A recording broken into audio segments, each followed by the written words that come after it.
Oi, eu sou o Cadu, esse aqui é o Fetiche Literário e essa é a minha tentativa de fazer um vídeo num formato diferente, num formato de vlog de leitura. Então, em vez de ficar no lugar que fico lá sentado, eu vou ir lendo o livro e atualizando e trazendo updates e surtos em alguns momentos. O livro que eu vou ler e que eu vou compartilhar minhas impressões com vocês é o Mrs. Dalloway, da Virginia Woolf, que é um livro super clássico da Virginia Woolf. Aliás, eu acho que dá pra dizer que é um livro clássico, não tenho certeza. Que eu li, assim, mais de 10 anos atrás. Eu não me lembro nada, com exceção da primeira frase, que é Mrs. Dalloway disse que ela mesma compraria as flores. E eu me lembro que na época eu achei um livro bem desafiador por causa do estilo de escrita da Virginia, né? Que ela vai colocando essa consciência aí o tempo inteiro andando. Só que tem um diferencial aí. Como eu tô aqui no Canadá, a maioria dos livros que eu consigo pegar na biblioteca são em inglês. E aí eu peguei Mrs. Dalloway em inglês e vamos ver como é que vai ser a experiência de ler um livro que eu já sei que é difícil, mas também um livro numa língua estrangeira. Enfim, o livro tem 200 páginas, ele é bem curtinho. Quando eu estiver lá pela página 30, 40, eu venho dar uma atualização e dizer se eu já entendi sobre o que é a história. Então, eu li, eu acho que assim, 10% do livro agora e eu me lembrei por que eu tive dificuldade da última vez. Porque realmente esse fluxo de consciência aí que ela usa é bem difícil de acompanhar.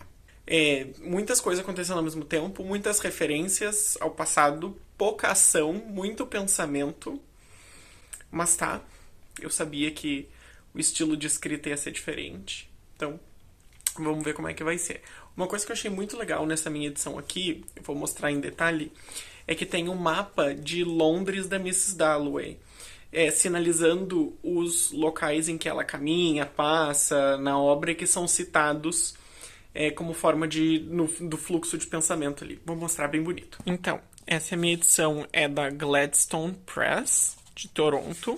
E aí, antes do livro começar, a gente tem aqui, ó, London de Mrs. Dalloway. Aí a gente consegue ver o Big Ben, já a casa dela, então a gente já consegue perceber um pouco da posição social que ela ocupa, né, por causa da casa. E a loja de flores, que é a loja em que ela vai no início do livro, né, porque a Mrs. Dalloway vai comprar as flores ela mesma, é aqui. Então, todo este caminho aqui, ela percorre nos primeiros 10% do livro, e a gente consegue acompanhar ela passando pelo parque, pela Piccadilly, até chegar ali.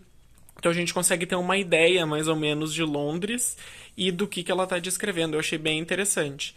E aí eu consegui entender a capa, né, que tem esses relógios, não apenas porque o título original da obra ia ser As Horas, pelo que eu entendi, mas também porque é o Big Bang, né? Que é justamente o Big Ben, que é justamente próximo de onde ela mora. Então, sigo na jornada, estamos no dia 2 de leitura de Mrs. Dalloway, e aí eu cheguei em quase 30% do livro, e eu acho que eu finalmente entendi o que está acontecendo. Basicamente, o plot desse livro é a história da Clarissa Dalloway, que é uma mulher da elite, uma mulher toda privilegiada, e etc, etc, etc, que vai dar uma festa. E aí eu pensei, dilemas de gente rica, né? Não sei se vou gostar desse livro. Porém, Virginia Woolf colocou uns conflitos aí nessa narrativa. Então já começamos com o conflito número 1, que temos um amor lésbico. Ela fala em alguns parágrafos sobre como talvez essa personagem seja ou tenha sido apaixonada por uma outra personagem feminina, mas logo já para de falar sobre isso, uma coisa meio subliminar. Gostei. Quero saber se isso vai voltar.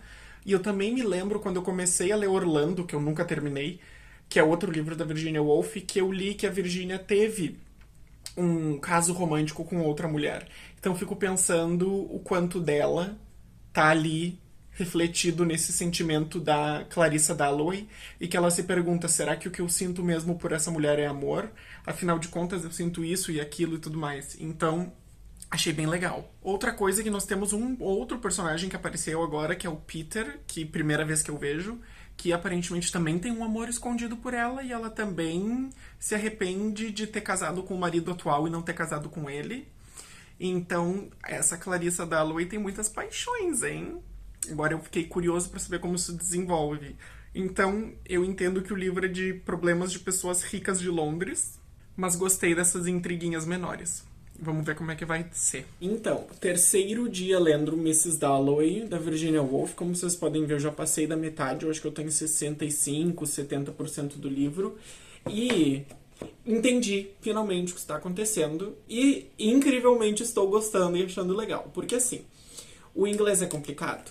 É complicado. Tive dificuldade no início? Tive, mas usei 2 artifícios. Primeiro, perseverança, não é mesmo? Continuei lendo e comecei a entender o uso que ela faz da língua, comecei a entender o tal do fluxo de narrativa, então consegui me ambientar um pouquinho melhor.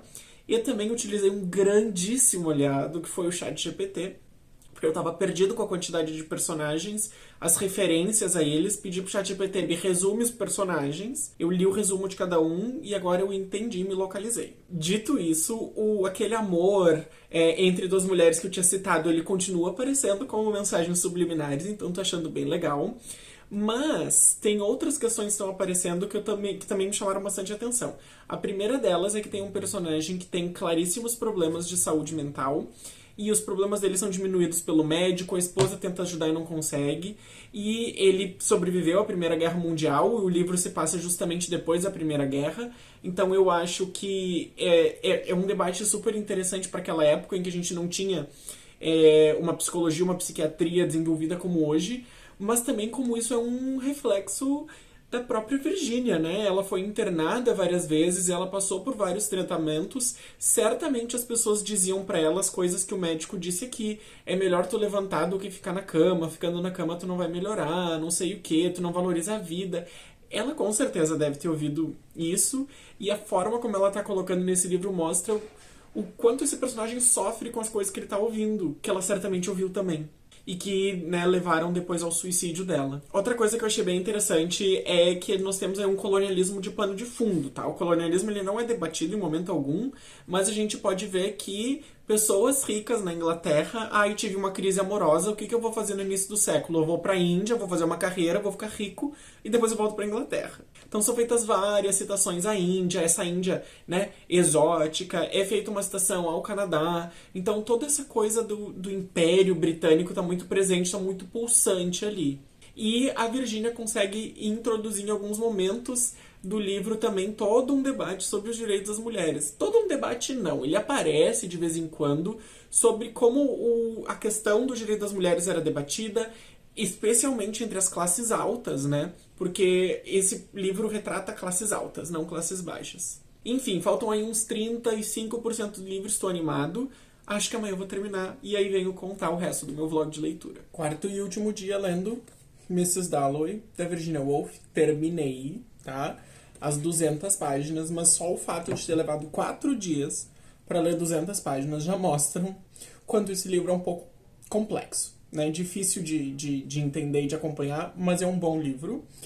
O inglês, como eu disse, foi um pouco desafiador, mas deu tudo certo com a ajuda de tradutor e um pouco de ajuda do ChatGPT para me localizar. Mas algumas coisas aconteceram aqui que eu achei muito legais. Legais não, interessantes. A primeira dessas coisas é que tem um personagem aqui que morre, na verdade ele acaba tirando a própria vida. E é muito interessante ver como os outros personagens da alta sociedade londrina reagiram. Então a gente tem esse ponto de desespero do personagem que tenta tirar sua própria vida que a Virginia certamente conheceu, porque antes de se suicidar de fato ela já tinha tentado 2 vezes anteriormente. E aí a gente vê esses personagens da alta sociedade julgando essa pessoa.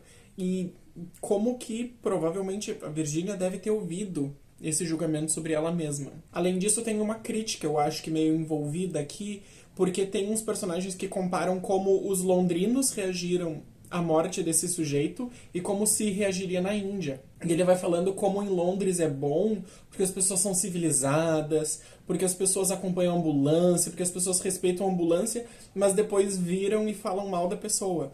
Então, me parece que é um certo comentário, uma certa crítica meio ácida aí que a Virginia tá fazendo, e eu adorei. E aí o final é inconclusivo, né? A gente chega na tal da festa da Mrs. Dalloway, da Clarissa Dalloway, que é o plot inteiro do livro, e nada de muito interessante acontece nessa festa. Então é uma conclusão de um livro meio meh, que não gostei muito, mas foi um livro muito bacana de ler. E eu fico muito feliz de ter conseguido reler um livro da Virginia Woolf e desta vez entendido. Porque a primeira vez que eu li esse aqui, eu acho que eu não entendi muito bem muita coisa. E é isso. Foi o meu modelo de vlog de leitura. Se vocês gostaram, comentem aqui embaixo se vocês querem mais vlogs de leitura. Tem alguma sugestão de um livro, traz aqui. E nos vemos no próximo vídeo.